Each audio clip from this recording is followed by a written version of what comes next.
gobolka bariga dhexe waxaad moodaa siyaasadda in la isbaleegayo oo weliba la isku dhigayo dabinno kala duwan. madaxweynaha dalka Masar General Cabdifataax al-Sisi ayaa markan doonaya albaaba diblomaasiyadeed in uu ka xiro Israa'iil xilli Netanyahu uu ballaariyo weerarka uu ku qaaday magaalada Gaza, isla markaana lagu soo warramayo magaalada go'doonsan inay hadda ka jiraan xaalado aad u adag.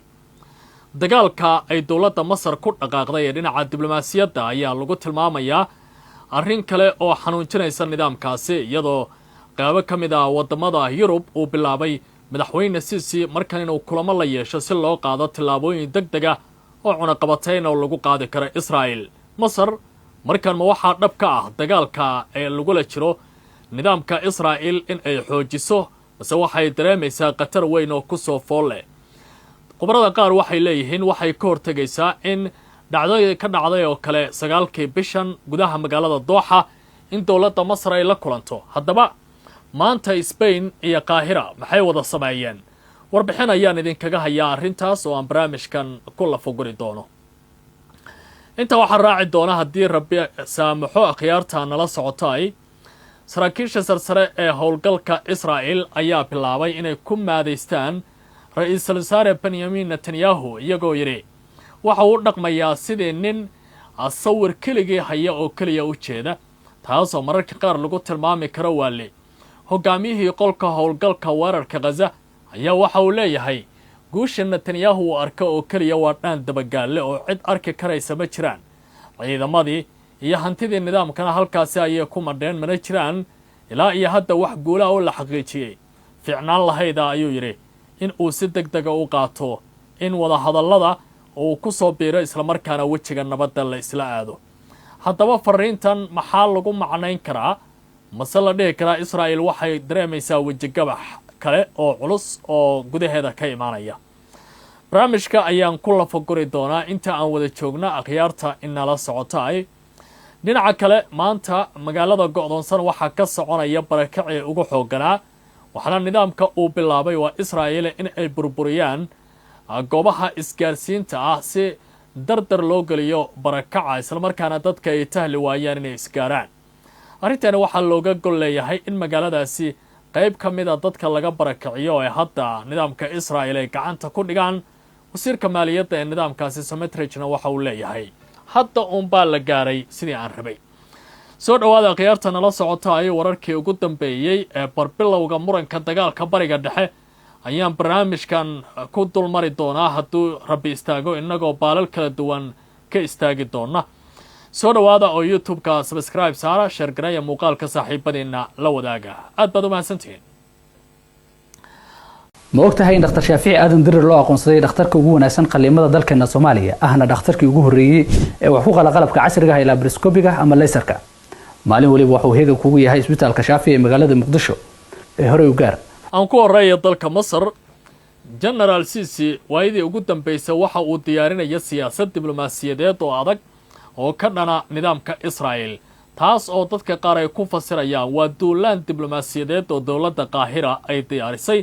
wixii maanta ka dhacay dalka Spain marka la feeriyana waxaa durbaba ay muujinayaan xanuunka soo gaaraya nidaamka dagaalka ku jira Israa'iil. qaar ka mid ah warbaahinta carabtu waxay qorayaan madaxweynaha dalka Masar General Sisi ayaa hoggaanka sare ee dalkaasi Spain maanta ku booqday si degdeg ah loola xoojiyo dagaalka ka socda marinka Gaza in la joojiyo oo Israa'iil laga hortago baaqa caalamigana la awoodeeyo, iyo isagoo si cad u diiday qorshe kasta oo lagu barakacinayo baa la yidhi shacabka ku nool magaaladaasi.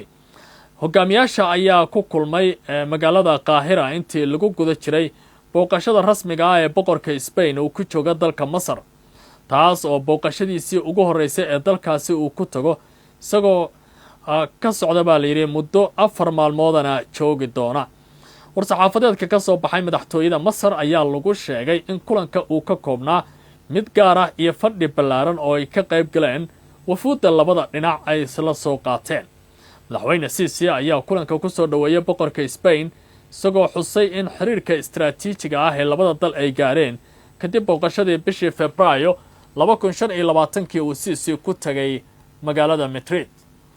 qodobada ugu muhiimka ah ee lasla soo qaaday kulanka waxaa ka mid ah baaq cad oo ku saabsan joojinta dagaalka degdega ah ee magaalada go'doonsan ka socda, dalbashada in la sii daayo dhammaan maxaabiista iyo lahaystayaasha kala duwan ee labada dhinac, ku adkaynta in la geliyo gargaarka bini'aadanimada magaalada iyadoo aan wax xanibaada la saarin, diidmada kordhinta rabshadaha iyo ballaarinta dagaalka gobolka oo la isla soo qaaday, ku adkaynta diidmada iyo barakacinta shacabka Falastiin iyo weliba arrintaasi lagu tilmaamay inay tahay khatar weyn oo dunida aysan aqbali karin, dhaleecayn cad oo ku saabsan faragelinta sharci darrada Israa'iil ay ka wada baa layidhi daanta galbeed, sida ballaarinta dhulka ay qabsanayaan gumaystaha iyo qorshaha lagu doonayo in lagu darsado dhulka Falastiin.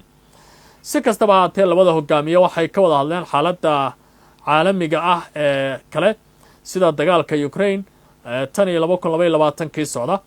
marka la fiiriyo dagaalka ka soconaya magaalada Gaza ayaa waxaa ku geeriyooday 65,062 qof, halka 697 qofna ay ku dhaawacmeen, 428 qofna ay u dhinteen gaajo iyo nafaqa darro. waxaa ku jira baa layidhi 146 caruura sida laga soo xigtay qaramada midoobe.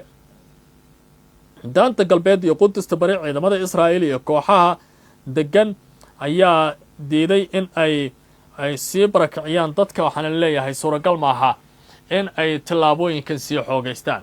Masar waxa ay muujinaysaa markan tallaabooyin kale oo xoojinaya sidaa looga hortagi karo dagaalkaasi inuu sii baaho, waxaana tala leeyahay waa farsamo diblomaasiyadeed oo dowladda Masar ay doonaysa markan dalka Spain in ay xoogga ku saarto oo ay kaga hortagayso weerarka nidaamka Israa'iil. saraakiisha sarsare ee ciidamada Israa'iil waxa ay bilaabeen inay ku maadsadaan ra'iisul wasaare Benjamin Netanyahu. qaarkood waxay leeyihiin malaha odaga isagoo soo jeeda ayuu riyoonayaa, mase waa dhaan dabagaalle guusha u muuqato aan la gaari karin. sidaas waxaa maanta ku hadlay taliyii hore ee qolka howlgalka gaarka ah ee dagaalka ka soconaya magaalada Gaza ee go'doonsan, waxaana uu yidhi lama qaadan karo howshan sida u socoto. Israa'iil Ziv oo horey u ahaa taliyaha qaybta gaarka ah ee ciidanka Israa'iil ka shaqaynaya nidaamka Benjamin Netanyahu, isla markaana ay maxkamadaha dambiyada dagaalka caalamiga ay ku raad joogto, ayaa yidhi dagaalka iyo guulaha uu ra'iisul wasaaruhu raadinaya lama gaari karo. Zivi waxa uu sheegay telefishinka Al Jazeera in jihada uu Netanyahu ka wado dagaalka magaalada go'doonsan ay dhibaatooyin badan sababayso, isagoo xusay in howlgalka dhulka ee socda uu khatar weyn gelinayo nolosha maxaabiista iyo askarta iyo weliba dadka kale ee rayidka ah. Israa'iil ayaa salaasadii bilowday weerar kale oo dhulka ah oo muddo dheer la filayay inay ku gasho magaalada waqooyiga qaybta go'doonsan, iyadoo ku dadaalaysa in dadka rayidka laga saaro magaaladaasi. nidaamka Israa'iil ayaa wada baa layidhi dhul kale oo dheeraada in uu furto, kaasi oo ujeedadiisu tahay dadka inay isugu geeyaan dhinaca koonfurta.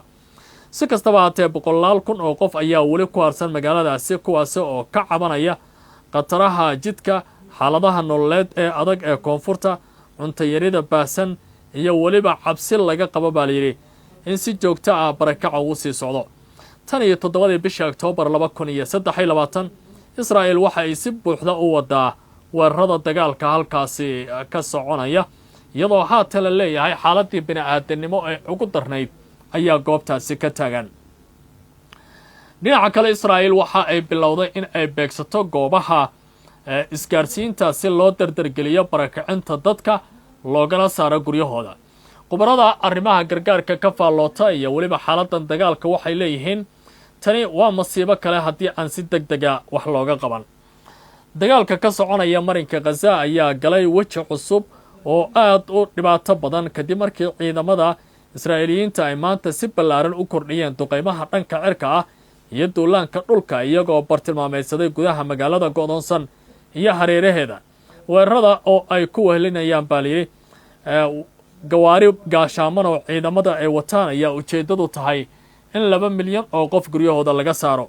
ciidamada Israa'iil ayaa si ula kaca u bartilmaameedsaday shabakadaha isgaarsiinta, waana shirkadaha isgaarsiinta Falastiiniyiintu ay hadda u muuqataa in ay la burburinayo. hoggaanka siyaasadda iyo militariga Israa'iil ayaa isku dayaya in duulaankan loo suuqgeeyo si tallaabo loo sii wado soo furista maxaabiista iyo weliba daciifinta awoodaha kooxaha wax iska caabinta laakiin dhinacyada kala duwan ee wax iska caabinta ayaa weli ku guulaysanaya dagaalkan in ay ku sii jiraan dowladaha qaar ayaa si weyn u dhaleecaynaya tillaabadan dhulka ah oo ciidamada Israa'iil ay ku dhaqaaqeen akhyaartana la socota tabinta qaybtana intaas ayaan ku gabagabeynaya si aad macluumaad iyo warar kale aad u heshaan ku soo biira YouTube-ka subscribe saara aad baad u mahadsantihiin Ramas Hotel and Restaurant waxa uu leeyahay adeeg dhameystiran waxaana ku diyaara qolal jiif oo heer sareeya hoolka aroosyada iyo shirarka maqaayad furan 24 saac oo leh raashin dheef iyo dhadhan macaan internet xawaare sare leh wiish iyo amni joogto ah Ramas Hotel waa doorashadaada ugu fiican waxaana uu ku yaalaa Bakaaraha agagaarka isgoyska Carweydka